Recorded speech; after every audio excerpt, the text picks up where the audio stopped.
Amém? Glória a Deus. Podemos nos assentar em nome do Senhor Jesus. Amém? Louvado seja o Senhor por esse dia. Fico feliz de poder estar participando dessa obra. Amém? Aqui onde tem um povo lindo, um povo maravilhoso, um povo que vai morar no céu, junto comigo. Amém? Glória a Deus. Você já cumprimentou o irmão que está do seu lado? Já? Diga para ele assim, olha nos olhos dele, se você não estiver devendo ele, olha nos olhos dele e diga assim: Jesus te ama e eu também amo você. Aleluia, louvado seja o Senhor. Abra sua Bíblia comigo, Evangelho de Lucas, capítulo 8, versículo de número 22. É o texto que o Senhor colocou no meu coração. É um texto muito clássico. Todos aqui já ouviram sobre esse texto, já pregaram, ou já ouviram a música, ou já ouviram alguém pregando. Esse texto aqui ele é um clássico, mas a palavra de Deus ela é viva. A palavra de Deus diz que, o apóstolo Paulo diz que a palavra de Deus é viva e eficaz. Quem crê que a palavra de Deus é viva e eficaz? Por que a palavra de Deus ela é viva? Porque todas as vezes que você lê, o autor está presente, que é o Espírito Santo. E a palavra de Deus ela fala conosco, ela é como uma espada que ela penetra ao ponto de dividir juntas e medulas e é apta para discernir os segredos, propósitos e intenções do coração. Então esse texto é muito conhecido, mas é um texto que eu sou apaixonado por ele. Eu sou suspeito de falar porque eu sou apaixonado por esse texto. Quero agradecer ao pastor Nascimento, Igreja Israel de Deus, pastor abençoado, pastor muito amado, muito querido, e é um grande servo de Deus, missionária Rosângela também, aqui também a missionária Alessandra, o Elian lá também. Deus te abençoe, Elian, tá bonito hoje, tá, Elian? Que lindo, Elian, glória a Deus. Só quem está feliz com Jesus dá um sorriso aí. Glória a Deus, Deus é maravilhoso, amém? Então pega essa palavra e guarda no seu coração. Deixa eu falar uma coisa para você. Não existe palavra jogada ao vento. Não existe. Eu sempre digo que a palavra de Deus ela é lenitiva. O que é isso, pastor? Lenitivo. Ela mata a fome. Diga, ela mata a fome. Você chega na presença de Deus sedento. Você chega na presença de Deus assim, fraquinho, parecendo que ficou 2 dias sem comer. E de repente você ouve a palavra de Deus, você vai se fortalecer. O profeta diz assim que nos últimos dias as pessoas teriam fome não de pão, mas da palavra. E sede não de água, mas da presença do Senhor. Aleluia! Então a palavra de Deus ela mata a fome. Se você chegou hoje desencorajado, cabisbaixo, com baixa autoestima, desanimado, moribundo, ansioso, Deus vai falar com você nessa noite. Aleluia! A palavra de Deus também ela é corretivo. Diga comigo, corretivo. Por isso que você não pode desprezar a palavra. Porque às vezes a coisa não vai. Você luta, não vence, corre, não chega lá, bate. As portas não se abrem, é porque existe quebra de princípios. A Bíblia diz que assim como a árvore não se volta no seu ombro, Salomão diz em Provérbios, assim a maldição sem causa não se cumpre. Às vezes as coisas não estão indo para frente porque há quebra de princípios. E Deus não tem compromisso com pessoas, Deus tem compromisso com a palavra dele. Aleluia! Ele disse assim: conhecerão a minha palavra, e a palavra que estiver dentro de vocês, que vocês conhecerem ela libertará vocês. Aleluia! Nós precisamos estar alinhados, precisa existir um alinhamento entre céu e terra. E a palavra de Deus também ela é preventiva. Diga comigo, preventivo. Preventivo. De repente você ouve a palavra hoje aqui e você fala: como Deus? Essa palavra aqui é para Maria. Maria tinha que ter vindo hoje. Não. Essa palavra aqui é todinha para o João. O João tinha que estar aqui nesse culto. Aleluia. Só que Deus não fala com pessoas ausentes. Deus fala com pessoas presentes. Aleluia. Deus sabia que o João não viria e sabia que você estaria aqui. Aleluia. Então a palavra que você acha que não é para você hoje pode ser para você amanhã. Talvez o que você ouve hoje é uma preparação de Deus, porque Deus não faz nada sem avisar. É uma preparação de Deus para aquilo que vai acontecer amanhã. Então nunca desperdice a palavra. Olha para quem está do seu lado e diga: não desperdice a palavra. Isaías diz assim: assim como a chuva cai do céu Isaías diz: assim como a chuva cai do céu e para lá não torna, assim também será a palavra que sair da minha boca. Ela não voltará para mim vazia, ela cairá na terra como a chuva, fazendo brotar as primeiras sementes. Então a palavra não volta vazia. Olha para quem está do seu lado e diga: quais são as palavras que você está semeando? Eu e você somos uma semente ambulante. Palavras são sementes, diga: palavras são sementes. Diga: pensamentos são sementes. Diga: atitudes são sementes. Agora, para quem está do seu lado, diga: o que você tem plantado. Se você sabe o que você está plantando, não tema a colheita. Nem a colheita virá, seja boa ou ruim, mas a colheita virá em nome de Jesus. Amém? Quem abriu sua Bíblia em Lucas 8:22, vou tentar ser enxuto. Pedir para mim ser rápido é muito difícil. Essa aqui é a hora certa, né? 9:20, mas eu posso ir até 10. Meu Deus, que bênção! Deus é bom demais. Amém? O texto diz: Jesus acalma a tempestade. Todo mundo aqui já ouviu esse clássico aqui. É muito linda essa história aqui. Amém? Mas eu vou ser rapidinho, eu estou brincando, tá? Não vou até 10 não. Tá bom? Eu ainda tenho uma vigília para empregar ainda depois daqui. Então, vamos tentar. E aconteceu que num daqueles dias, entrou num barco com os seus discípulos e disse-lhes: passemos para outra banda do lago. E partiram. E navegando eles, adormeceu Jesus. E sobreveio uma tempestade de vento no lago, e o barco enchia-se de água. Diga: o barco enchia-se de água. Estando eles em perigo. Diga: estando eles em perigo. E chegando-se a ele, o despertaram, dizendo: mestre, mestre, estamos perecendo. E ele, levantando-se, repreendeu o vento e a fúria da água, e cessaram-se, e fez-se bonança. Diga: fez-se bonança. E disse-lhes Jesus: onde está a vossa fé? Olha para quem está do seu lado aí, catuca o seu irmão do lado. Vou lembrar meu pai, pastor Josué, falava isso: catuca o irmão que está do seu lado. Catuca o irmão que está do seu lado e diga assim: cadê a tua fé? E eles, temendo, maravilhavam-se, dizendo uns aos outros: quem é este? Diga: quem é este? Não, está fraco, tem muita gente aqui. Faz assim, ó. Uau! Diga: quem é este? Que até os ventos e a água ele manda e lhe obedece. Amém? Agora presta atenção aqui comigo. Fica com a sua Bíblia aberta que eu quero acompanhar aqui.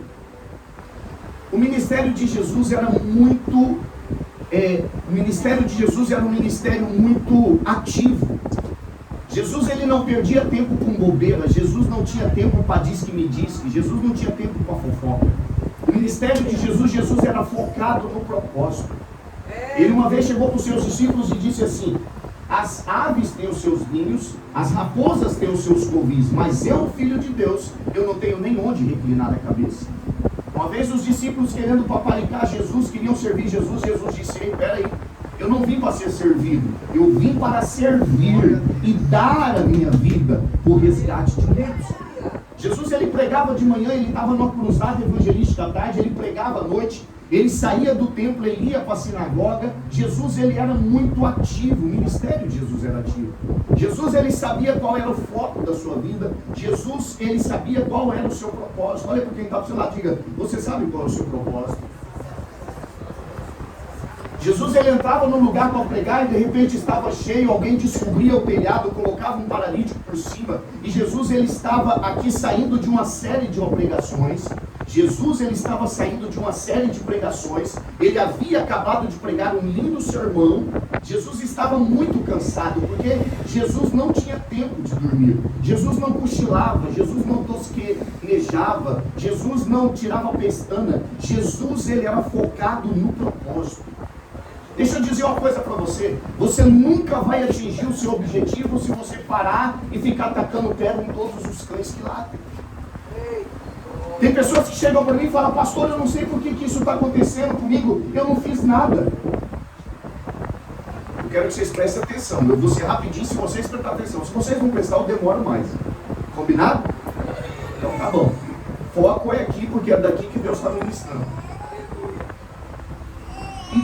E chega para mim e diz assim: pastor, eu não sei por que isso está acontecendo, eu não fiz nada. Eu falo: ué, tá aí. Isso está acontecendo porque você não fez nada. Tem gente que pensa que o não fazer nada é justificativo diante de Deus. Não. Deixa eu dizer uma coisa para você. Tem pessoas que não estão fazendo aquilo que foram vocacionadas para fazer. E por isso as coisas não estão acontecendo. A Bíblia diz que aquele que sabe fazer, aquele que pode fazer, aquele que tem como fazer e não faz, comete pecado. Olha para quem está do seu lado e diga: o que você está fazendo? Ei, Deus te chamou com um propósito. E você tem que marcar a sua geografia. Aonde você atua, eu não vou ir. Aonde eu vou, você não vai ir. Aonde você está, na geografia que Deus te plantou, ali é o seu lugar de transformação. Aonde Deus te colocou, você deve exercer fluência, você deve ser luz no meio das trevas. Nós estamos muito preocupados com o que Deus pensa dentro da igreja, e Deus não está nem aí com o que está acontecendo dentro da igreja. Deus está preocupado com o que nós fazemos quando pisamos o pé fora da igreja. Porque aqui você vem para amar, aqui você vem para se relacionar, aqui você vem para ter comunhão, aqui você vem para receber, mas o seu campo de ação, o seu campo de batalha é do lado de fora. E o que você está fazendo com o seu propósito de vida? A quem você está influenciando? Quando Moisés morre, Josué capítulo 1, a Bíblia diz que quando Moisés morre, Josué começa a entrar no processo de baixa autoestima, depressão. E ele começa a ficar triste porque o seu pai, o seu mentor, o seu curandor, o seu curandeiro, o seu pastor, o seu líder, o seu instrutor, o seu professor morreu, e Josué começa a ficar triste. Deus aparece para Josué e diz assim: Josué, deixa eu falar uma coisa para você. Moisés morreu, mas eu não morri. Eu continuo vivo. Aleluia! Moisés morreu, mas a palavra que foi liberada para Moisés lá atrás continua viva. E Moisés parou até aqui, mas você vai dar continuidade, vai colocar todo esse povo na terra prometida, que mana leite e mel, eu prometi para você. E no versículo 1 diz assim: Moisés morreu, e Josué, servo de Moisés, continua vivo. Olha só, Moisés era servo de Deus, e Josué era servo de Moisés. E isso não diminuía Josué, pelo contrário. Josué servia a Deus, servindo Moisés. Por isso ele se tornou líder. Ninguém vai se tornar líder enquanto não aprender a submissão e a servidão. E eu pergunto para você: a quem você está servindo a Deus? Porque quem não vive para servir, não serve para viver. Deus não chama pessoas mortas, Deus não fala com pessoas paradas. Deus, ele chama pessoas ativas. Deus, ele chama pessoas que agem. Deus chama pessoas que têm vida com Deus. E a Bíblia diz que Jesus, ele era dinâmico. Jesus, ele era ativo. Jesus, ele trabalhava. Jesus, ele pregava. Jesus, ele jejuava. Jesus, ele orava. Jesus, ele adorava. Olha para quem está do seu lado e diga: você está fazendo o mesmo?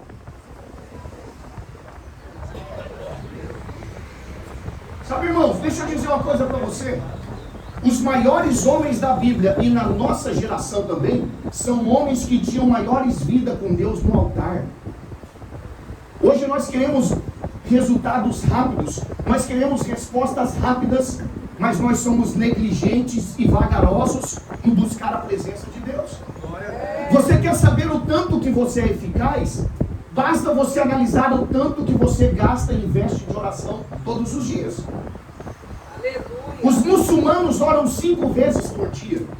Os budistas oram 10 vezes por dia. Os seixonoístas oram 16 vezes por dia. E nós, os cristãos? Quantas horas nós oramos por dia? A diferença é que eles fazem para um Deus morto como se estivesse vivo. E nós temos um Deus vivo e não fazemos aquilo que eles fazem para um Deus morto. Sabe, nós queremos resposta rápida, mas nós não queremos ter vida com Deus. E sabe para que serve o Instagram, o Facebook, a televisão e as redes sociais? Para mostrar naquele grande dia que o não buscar a Deus não era por falta de tempo. Porque 1 hora na rede social para nós passa voando e não é nada. Mas 5 minutos na presença de Deus para nós é muito sacrificante. É, Jesus. Quanto nós temos investido na presença do Senhor? Aleluia.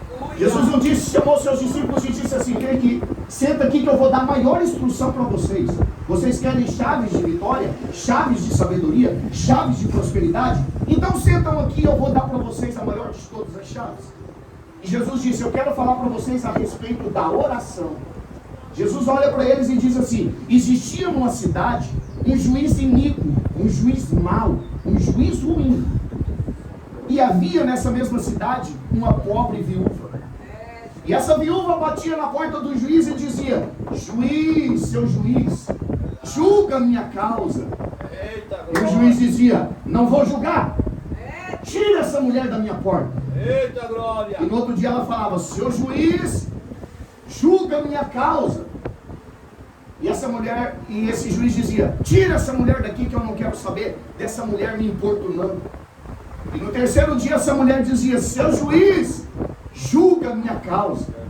E Jesus contando para eles, e eles tudo de boca aberta, maravilhados, estupefados. E Jesus disse assim: um dia o juiz olha para aquela mulher e diz: "Mande essa mulher entrar, que eu vou atender o pedido dela, pelo muito que ela o importuna."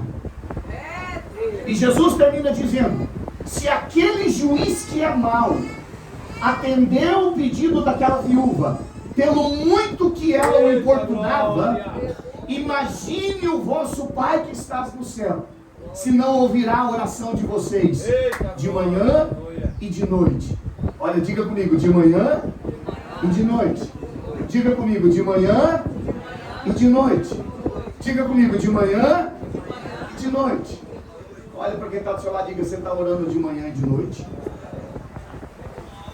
Deixa eu dizer uma coisa para você, queridos: a oração é a maior bomba que existe. A maior bomba que existe na terra não é a bomba atômica, é a oração do justo. Aleluia. A Bíblia diz: pedi, pedi, dar-se-vos-á, buscar e acharei, bater e abrir-se-vos-á.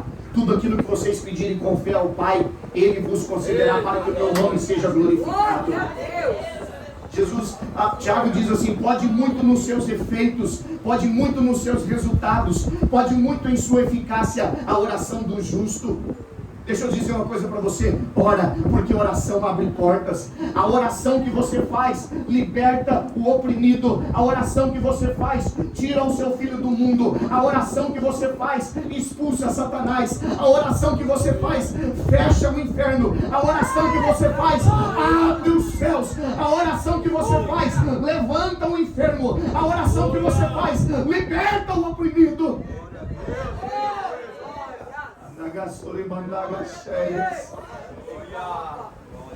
Você tem tido tempo com Deus? Glória a Deus. Não existe relacionamento sem vida. Você consegue casar, namorar ou ser amigo de alguém sem conviver com ele? Impossível. E com Jesus é a mesma coisa. Não existe amizade intensa. Existe amizade superficial. Mas não existe amizade intensa sem relacionamento. E relacionamento é falar com Deus. Glória a Deus. Bem-aventurado é o homem que não se detém no caminho dos ímpios, nem se assenta na roda dos pecadores, nem anda no caminho dos escarnecedores. Antes o seu prazer está na lei do Senhor, e nessa lei medita de dia e de noite. Diga comigo: medita de dia e de noite. Diga comigo: medita de dia e de noite. Esse homem que medita de dia e de noite, ele será como plantas, como uma árvore plantada junto a ribeiros d'água, cujas suas folhas nunca secam, mas no devido tempo da sua folhagem, e tudo o que ele faz prosperará.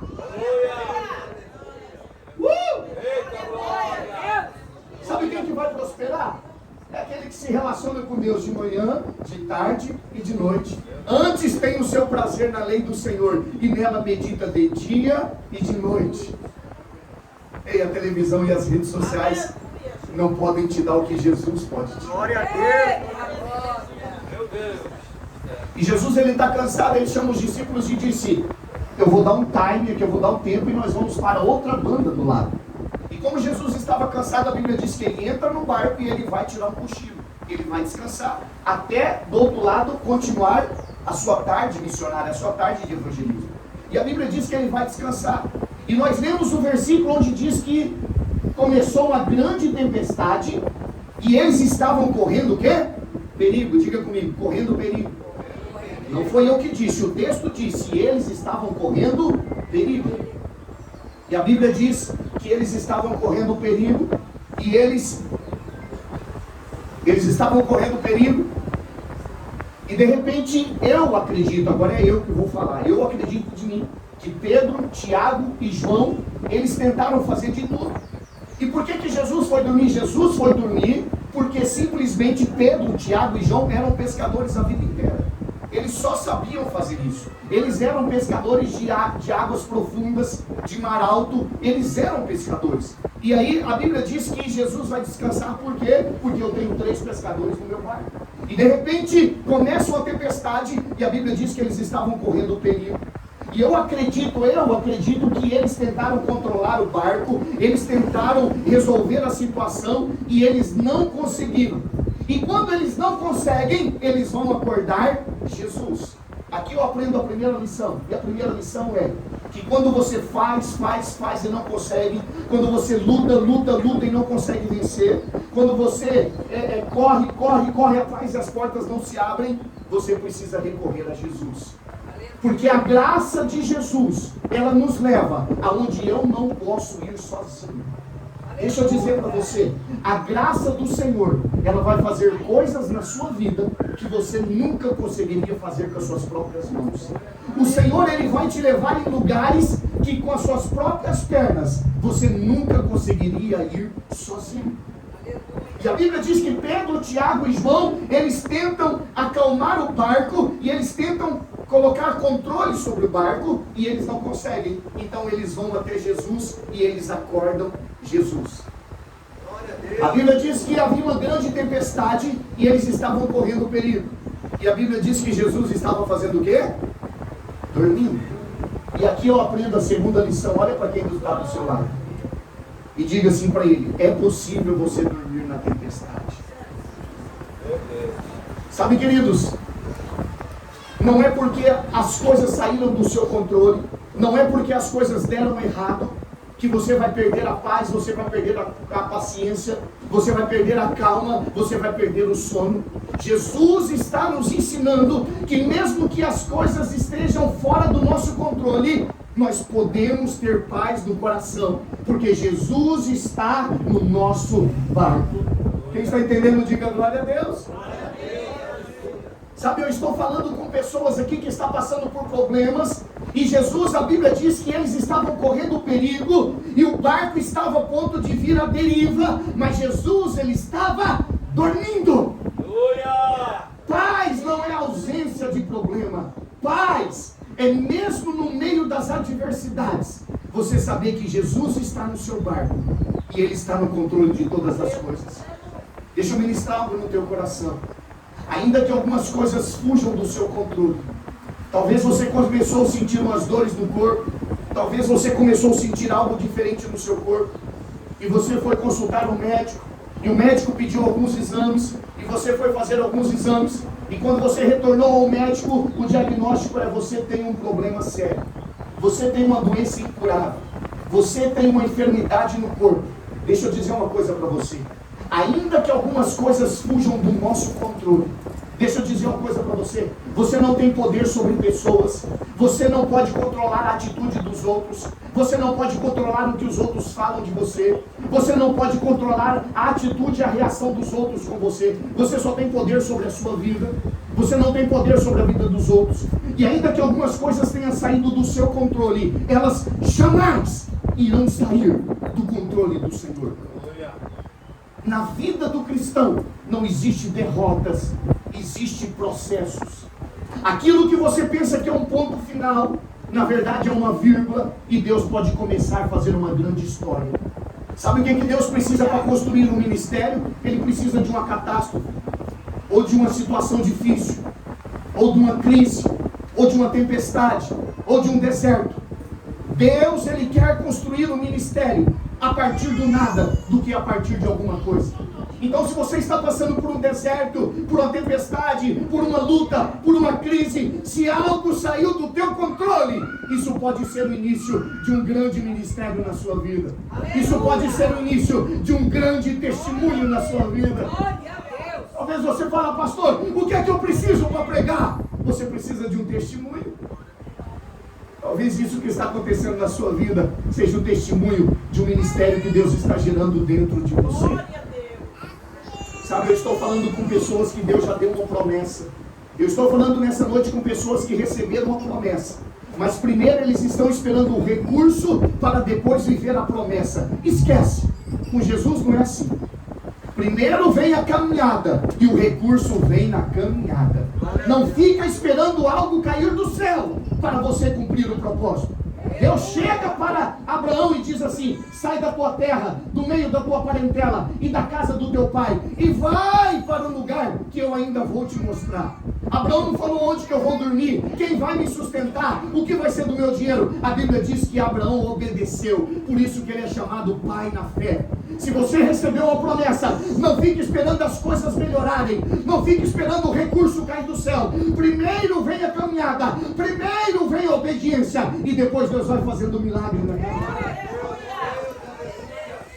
A Bíblia diz que chega 10 paralíticos e eles chegam para Jesus e diz assim: somos paralíticos. E Jesus diz assim para eles: vai ao sacerdote e se apresenta. É o sacerdote que dizia, é o sacerdote que dizia assim: você é leproso. E esses 10 leprosos apareceram diante de Jesus. E Jesus disse assim: vão ao sacerdote. Deixa eu dizer uma coisa para você. O sacerdote dizia: você é leproso, vai para o leprosário. Você é são, venha para a cidade, para o meio da comunidade. E eles olham para Jesus e dizem: nós somos leprosos, o que nós vamos pegar um diagnóstico se nós somos leprosos? Jesus diz: se apresentem ao sacerdote. Mas para quê? Para ele dizer o que nós já sabemos. Jesus disse: leprosos, se apresentem ao sacerdote. E eles foram caminhando, e eles foram caminhando, e eles foram caminhando, e eles foram caminhando. Quem está me entendendo, diga glória a Deus. E eles foram caminhando e foram sendo curados no meio do caminho. E eles foram caminhando e foram sendo curados na beira do caminho. Na hora que eles chegam para o sacerdote e diz assim: senhor sacerdote, sim, meus senhores, olhem para nós. O que vocês querem? Estamos curados. Glória a Deus. Só um veio para Deus. Glória a Deus. O profeta chega para Naamã e diz assim: pule no Jordão. Naamã pula primeiro e diz assim: o que vai acontecer comigo pulando num rio como esse? Naamã era um vitorioso fora, mas era um derrotado dentro. Deus quer que você seja vitorioso fora e dentro também. Naamã era um grande general de guerra que nunca perdeu uma batalha, mas quando ele arrancava as suas vestes, os seus trajes de batalha, ele era leproso da planta dos pés ao alto da cabeça. E Deus falou assim: não quero que você seja vitorioso só lá fora, eu quero que você seja vitorioso dentro também. E da hora que ele pula, ele vai, pula a primeira, pula a segunda, pula a terceira, pula a quarta, pula a quinta, pula a sexta. Na hora que ele pula a sétima, ele sai curado. A bênção de Deus acontece no caminho da obediência. A Bíblia diz que Jesus fala para ele: vai lá no tanque de Siloé e se lava. Aonde você leu na Bíblia que precisa lavar o olho no tanque para ser curado? Jesus estava ensinando sobre obediência.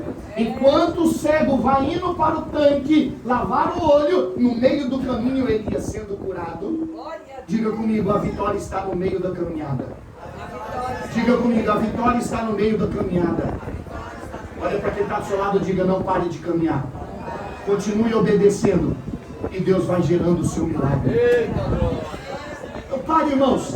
Não pare para tacar pedra em ninguém. Não pare para discutir assuntos que você não pode resolver. Não pare para dar satisfação a quem não merece satisfação.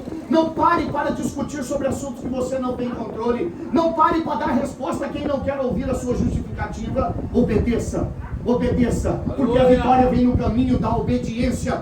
Deus te deu um propósito. Seja focado no propósito, porque obedecendo o propósito que os céus vão se abrir e a vitória vai chegar. chegar?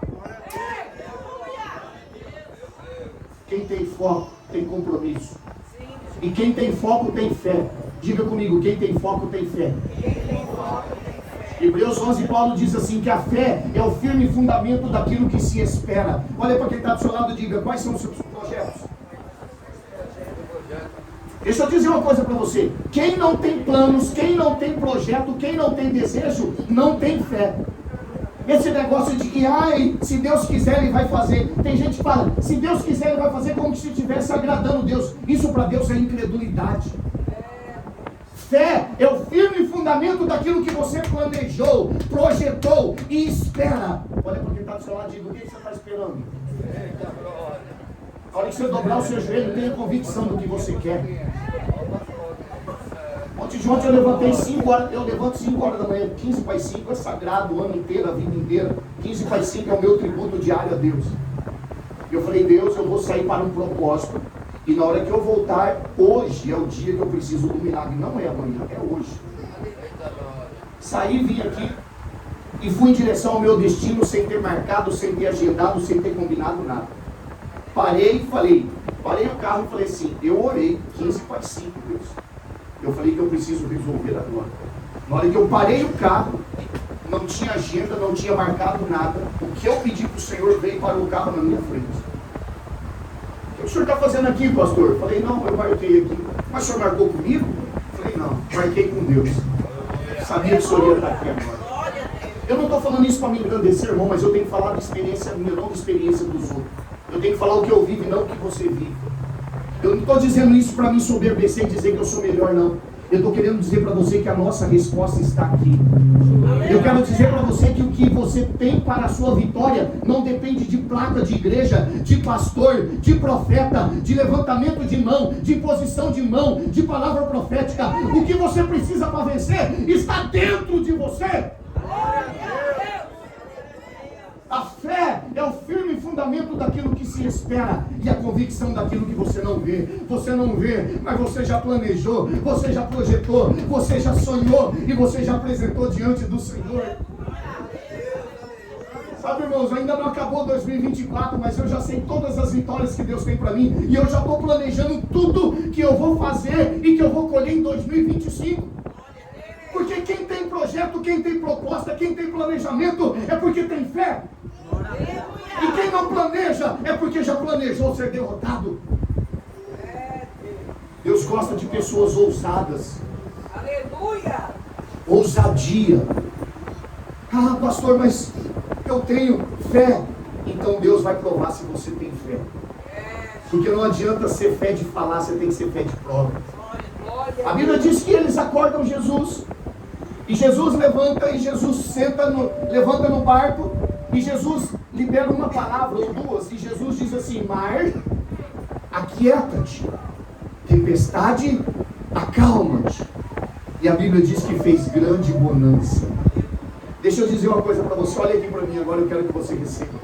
Não importa se os mares estão bravios. Não importa se a tempestade na sua vida, a dimensão da tempestade. Não importa o tamanho do deserto que você está atravessando. Tudo está sujeito à ordem do Senhor. A hora que Ele falar, para. A hora que Ele falar, acalma. Na hora que Ele dizer assim, seja transformado. Na hora que Deus quiser virar o cativeiro, tudo vai ser transformado da noite para o dia. Eles acordam Jesus. E Jesus levanta e diz assim, tempestade, aquieta-te. Mar, acalma-te. E o versículo diz assim, e fez-se grande bonança. Deixa eu dizer uma coisa para você. Não importa o vale e o deserto que você está atravessando. Na hora que Jesus ele der uma ordem, tudo vai ser transformado. Quem crê nisso, diga glória a Deus. E para encerrar ele diz assim, e ele disse-lhes, aonde está a vossa fé? Agora aqui eu acho interessante, olha aqui para mim. Aqui eu acho maravilhoso essa palavra aqui. Jesus não disse, vocês não têm fé. Não.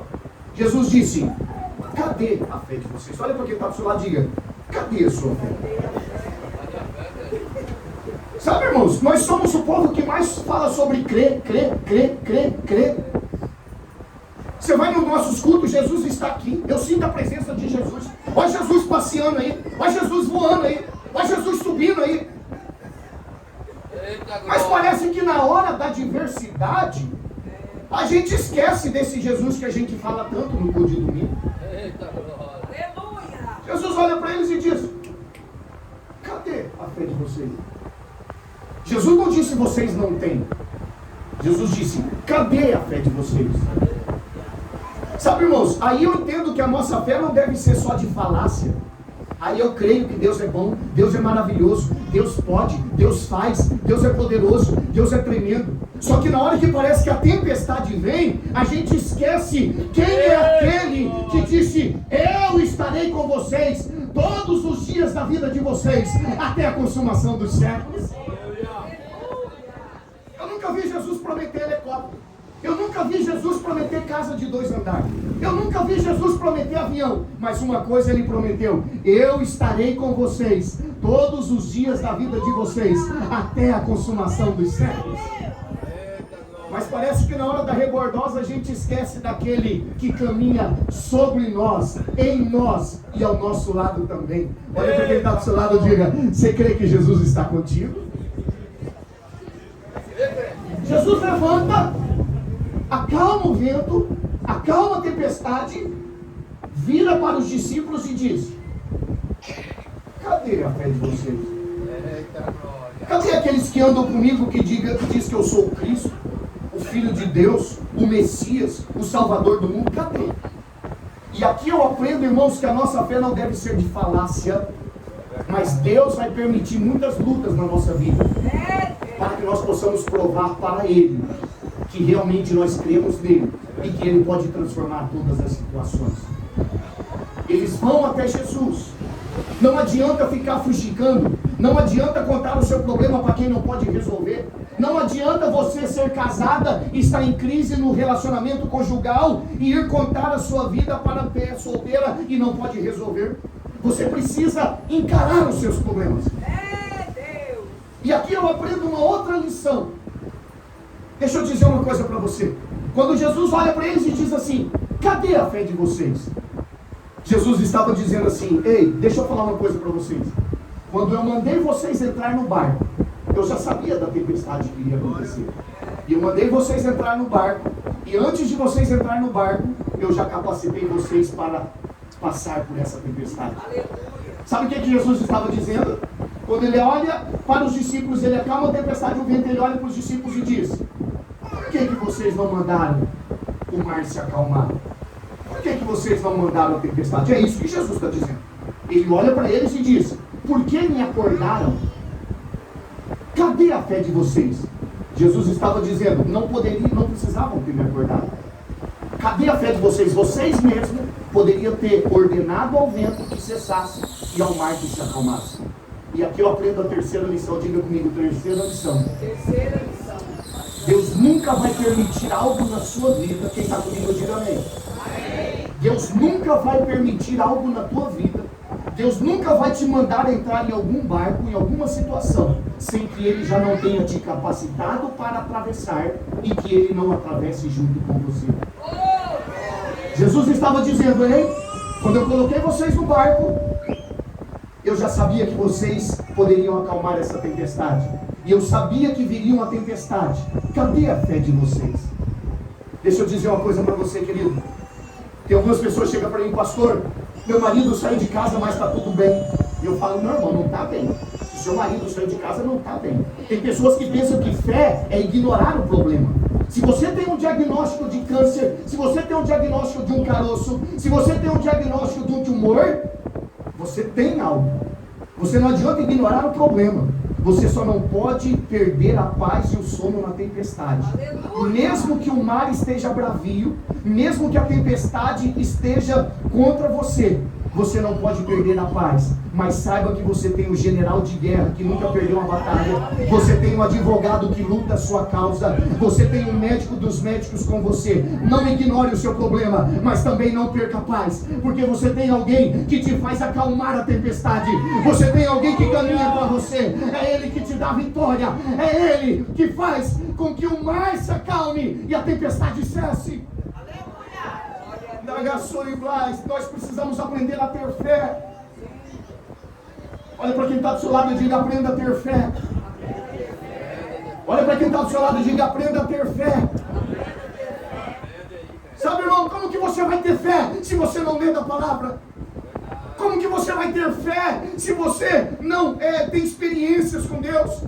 Como que você vai ter fé se na hora da crise você não jejua, não ora, não faz tributo, não profetiza, não decreta? Não vai ter vitória. Não vai ter fé. E aí não consegue fazer nada. Por quê? Porque a fé é pequena. Jesus um dia desce do monte de oração e ele está vendo um reboliço. E Jesus diz: o que está acontecendo aí? Não, Jesus, esse endemoniado, tentamos expulsar e não conseguimos. Jesus disse: porque vocês têm pouquinha fé. Fé pequena. Por causa da pequenez da vossa fé. Precisa aumentar ela. Precisa fortalecer ela. Como assim, Jesus? Fé pequena não faz nada. Fé pequena não faz nada. Jesus disse: vocês precisam ter fé como um grão de mostarda. Diga comigo: como um grão de mostarda. Ele não disse do tamanho de um grão de mostarda, porque a mostarda é a menor de todas as hortaliças. Mas quando você planta ela, eles disseram: mas como, Jesus, como um grão de mostarda? Ele falou: deixa eu ensinar para vocês como que deve ser a fé. A grão de mostarda é pequenininha, mas você põe ela no chão e você planta, você rega, você rega, você rega. Diga comigo: você rega. Diga: eu rego. Diga: eu rego, eu rego. E ela vai crescendo, ela vai crescendo, ela vai crescendo, ela vai se fortalecendo, ela vai se fundando, ela vai se fundamentando. E a Bíblia diz: e ela fica tão grande, a semente de mostarda, a ponto de os passarinhos virem e se abrigarem na sua sombra. Olha para quem está do seu lado e diga assim: fé pequena não faz nada. Aduba ela, fortaleça ela, dá um gás nela, que você vai ressuscitar morto. Aduba a sua fé. Precisa ter fé. Jesus disse: cadê a vossa fé? Cadê? E sabe, irmãos, parece que na hora do problema nós nos esquecemos de quem é Jesus. Último versículo para encerrar. E ele lhes disse: aonde está a vossa fé? E eles, temendo, maravilharam-se e disseram uns aos outros: quem é este? Quem é este? Que vergonhice que é essa? Que safadeza que é essa? Tanto tempo vocês viram o cego enxergar? Vocês viram o paralítico andar? Vocês sabem que eu sou filho de Deus e vem falar: quem é este? Sabe, irmão, tem um monte de gente levantando as mãozinhas no domingo à noite. Tem um monte de gente sapateando no domingo à noite. Mas isso não acontece durante a semana quando pisa o pé fora da igreja. Parece que se esquece quem é aquele que eles celebravam, adoravam e glorificavam no domingo à noite.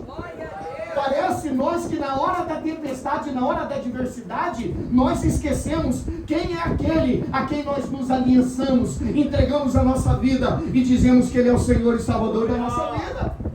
Eles olham para Jesus e dizem assim: uau, quem é este? E Jesus olha para eles e diz: quem é este? E que é isso? Quem é este? Olha para quem está do seu lado e diga assim: não se esqueça quem é Jesus. Glória a Deus. Irmão, que tem de crente religioso que na verdade não sabe quem é Jesus. Se você soubesse quem é Jesus, a Bíblia diz que Ele é o pão vivo que desceu dos céus. É aquele que dá a vida e tira a vida. Ele é aquele que o inferno lhe obedece. É aquele que desceu até a sepultura no terceiro dia e tem nas mãos a chave da vida e da morte. É aquele que quando Ele fala, as coisas acontecem. Quando Ele manda, os montes se tornam planícies. Ele é aquele que quando dá uma ordem, a tempestade se acalma. Ele é aquele que quando determina o vento se cala. Ele é o Senhor sobre todas as coisas. Nunca se esqueça de quem é Jesus na sua vida. Glória a Deus.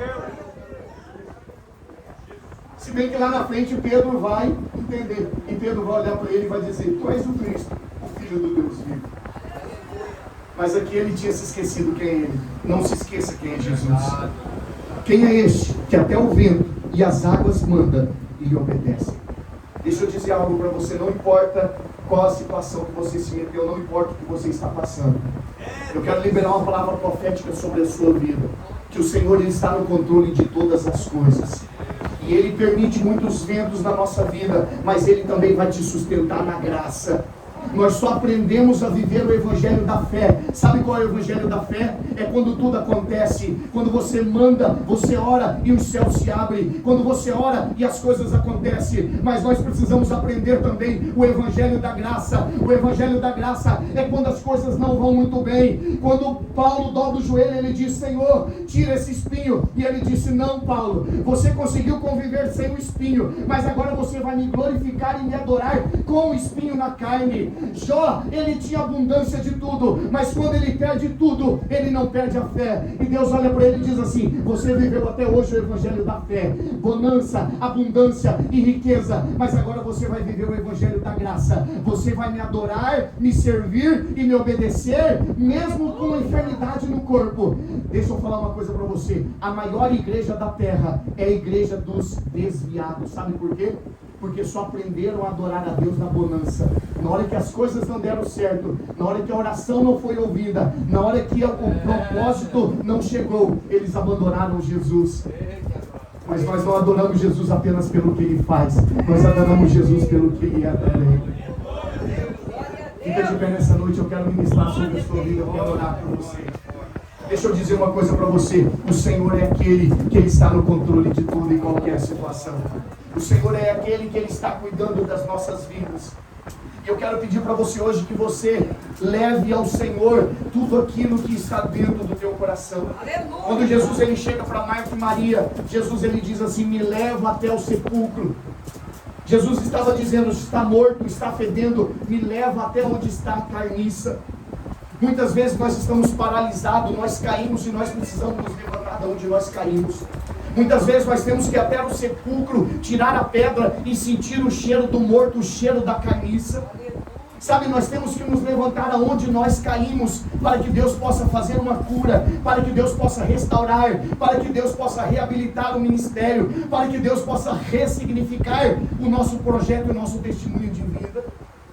E nessa noite eu quero que você feche os teus olhos. Eu vou fazer uma oração para você e eu quero que você coloque a sua mão sobre o seu coração. E você lembre aonde foi que você parou, aonde foi que você desanimou, aonde foi que você entregou os pontos, por que é que você se frustrou, aonde que você se decepcionou, aonde você foi ferido, aonde você caiu, aonde você parou. E você vai se levantar da onde você caiu e você vai falar assim: eu prossigo para o alvo, para o prêmio da soberana vocação de Deus que está em Cristo Jesus. Sabe, Paulo ele diz em Filipenses 3,13: quanto a mim não julgo havê-lo alcançado, mas uma coisa eu faço, esquecendo-me das coisas que para trás ficam e avançando para as que estão diante de mim, prossigo para o alvo, para o prêmio da soberana vocação de Deus em Cristo Jesus.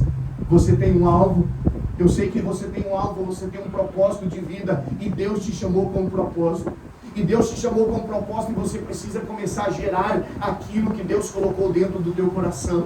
Você precisa voltar a fazer aquilo que você parou de fazer. Você precisa voltar a ter comunhão intensa com o Senhor. Você precisa voltar a se relacionar com o Senhor, para que Deus comece a voltar a trabalhar na sua vida, para que Deus comece a ativar o seu ministério, para que o Senhor ele possa começar a abrir as portas que estavam fechadas. Paulo vai dizer para nós em Romanos: o Deus que ressuscita aquilo que morreu e traz à existência aquilo que nunca existiu. Glória a Deus. Deus que ressuscita aquilo que morreu. Eu quero perguntar para você alguma coisa morreu dentro de você? Seja um amor, seja uma paixão, seja um desejo de fazer algo, seja um sonho de realizar um sonho. Você engavetou, você enterrou. A Bíblia diz que é o Deus que ressuscita aquilo que morreu. É noite de ressurreição. Eu creio que é noite de ressurreição. Quem crê que Deus está desenterrando sonhos e que Deus está ativando ministérios? Quem crê que Deus está te dando um novo negócio que vai dar um upgrade na sua vida, vai mudar a vida financeira da sua casa, vai te trazer uma nova renda, vai te dar uma vida de abundância, vai começar a trazer uma vida plena para você. Deus está te trazendo sonho de negócios que estavam enterrados. Você vai abrir empresa. Eu creio nisso, porque é o Deus que ressuscita aquilo que morreu. Feche os teus olhos, quem crê nisso nessa noite? Eu creio nisso e Deus manda eu falar para pessoas nessa noite aqui que eu estou criando negócios na vida dele. Deus está mudando o quadro financeiro da sua vida.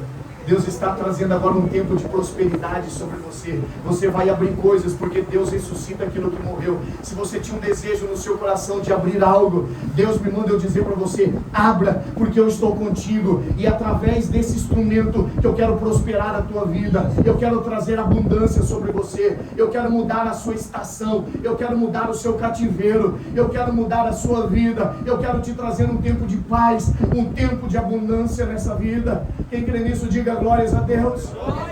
Feche os teus olhos nessa noite. Eu quero orar por você nessa noite em nome de Jesus. Pai, nessa noite eu quero ministrar, Senhor, sobre vidas aqui, Senhor. Pai querido, eu não posso, mas o Senhor pode fazer, porque tudo posso naquele que me fortalece, ó Pai. Deus, e nessa noite, Senhor, que o Senhor venha descavar, que o Senhor venha desenterrar, que o Senhor venha trazer à existência, Pai, algo que estava dentro desse coração, mas que foi enterrado, ó Pai, por um desânimo, por uma incredulidade, por causa daquilo que liberaram, palavras negativas que foram liberadas. Nessa noite, ó Pai, eu profetizo, venha destravar sonhos, venha destravar desejos, venha destravar projetos nessa noite, Pai.